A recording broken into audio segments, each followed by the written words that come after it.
જાન્યુઆરીએ રબારી ગોપાલભાઈ રબારી, લક્ષ્મણભાઈ રબારીના પરિવારના મિત્રો મેહુલભાઈ અને શુભમભાઈના લગ્ન જીવનની શરૂઆત કરવાના છે. તે વખતે રબારી સમાજ દ્વારા એક સત્ય કાર્ય હાથ પર લીધું છે. અંગદાન એ મહાદાન કહેવામાં આવે છે. ત્યારે લોકોને અંગદાન કરવા પ્રેરિત કરવા માટે રજીસ્ટ્રેશન અત્યારથી ચાલુ કરી દીધા છે. કોદરી નિમંત્રણમાં પણ અંગદાનનો મહિમા વર્ણ્યો છે અને અત્યાર સુધીમાં લગભગ 550 જેટલા રજીસ્ટ્રેશન અંગદાન માટે થયા છે. 2500 થી 3000 જેટલા લોકો અંગદાન માટે રજીસ્ટ્રેશન કરાવે એવો એમનો પ્રયત્ન છે. 18 જાન્યુઆરીએ પૂર્ણ થશે એવું પણ લાગી રહ્યું છે. અત્યારની જે લાઈફસ્ટાઈલ જેમાં રોગોનું પ્રમાણ પણ વધ્યું છે, સાથે એક્સિડન્ટ થાય ત્યારે પણ તકલીફો ઊભી થાય છે.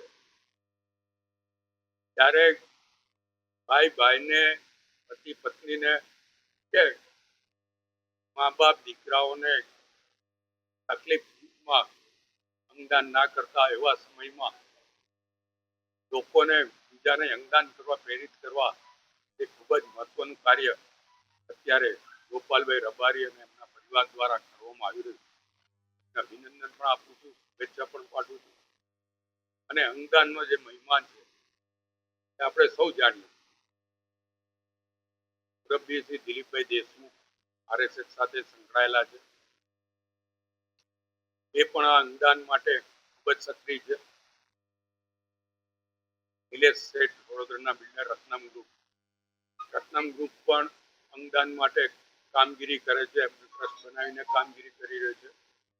અને હવે ગોપાલભાઈ રબારી રાજકીય રીતે તો ભારતીય જનતા પક્ષના કોષાધ્યક્ષ જિલ્લાના સામાજિક કાર્યકર છે. અલીપુરના સરપંચ પણ રહ્યા છે.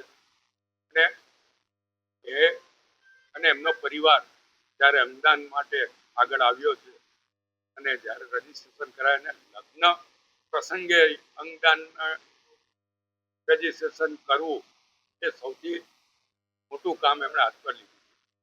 એટલે એમનો બંને દીકરાઓના લગ્નો લોકો કાયમ માટે યાદ કરે અને જે લોકોને ભવિષ્યમાં એક્સિડન્ટથી કે અન્ય રોગથી કોઈ અંગ ગુમાવવું પડે તો બીજા વ્યક્તિનો અંગ એમને લગાવીને એમની જિંદગી સુધારી શકાય એવો પ્રયત્ન એમના દ્વારા કરવામાં.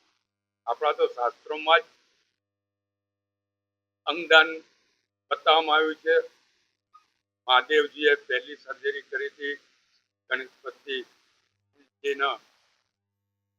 કે કાપી નાખવામાં આવ્યું માથું ને પછી એમને પર હાથીનું મુખને પ્લાસ્ટિક સર્જરી કરી પહેલી, એવું આપણે જોયું. ત્યારે આપણે ત્યાં અંગદાનનું મહત્વ પહેલેથી રહેલું છે.